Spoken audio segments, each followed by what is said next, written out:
Welcome back, everybody. I'm Peter Nelson, and today I'm going to tell you about this ring. If you've been watching Gemology for Schmucks for a while, then you may have seen that video on the wax libraries. Now, this ring originally was just a piece of wax. One of many that filled a wall. Several walls, in fact, in one of the shops here in Bangkok. And so I made a video on how you take those waxes and turn it into a piece of jewelry. So I had this cast years ago, and I was looking at it and I was like, wow, I'm gonna end up like Casper the Friendly Ghost with all this unfinished business. Time to put this to rest. And now that I'm an engraver, I decided it would be time to clean this up, put one of the old stones in there that I'd chosen in my early days, engrave it, and say thank you for your service. Tidy up the place. And so that's exactly what I did. Now, the way that works is when you get a casting back in whatever metal, there's something called a casting skin on top.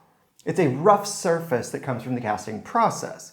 So the first thing you have to do is file it down, then you sand it, and you get it up to a polish.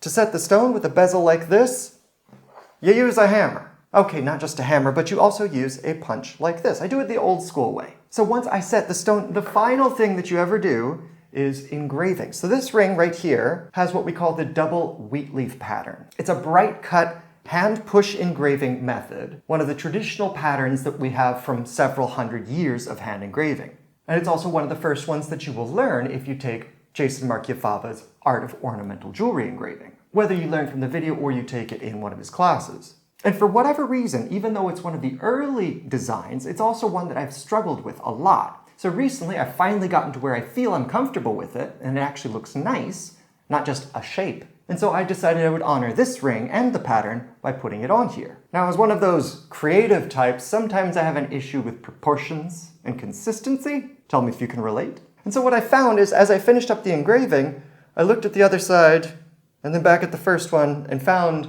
that they weren't exactly spaced anything close to each other. So, time to file it off and start all over again. Well, not all over, just halfway. But the nice thing is you can erase your sins with a file. And so, this time, I was going to do it a little bit more precisely using my dividers, checking the spacing, and then doing it again. And now I'm tickled pink. I think this looks great.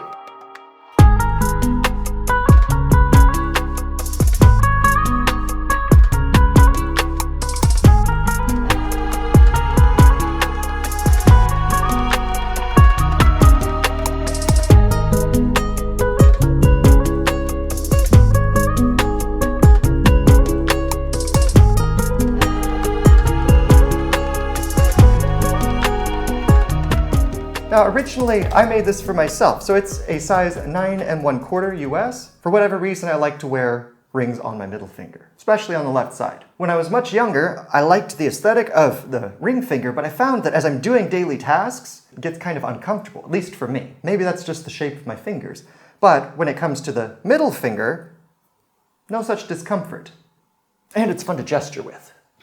So after I got the engraving to where I wanted it, I decided I was going to put a small mill-grain border, that row of beads that's around the outside. I believe it comes from French for 1,000 grains or 1,000 beads. And whether or not there's 1,000, I don't know, but that's what it's called. And now we have one less piece of unfinished business. The rest of you who are interested in other projects also send me an email and we'll talk out what you have in mind. And until next time, tell all of your friends about me. Bye-bye.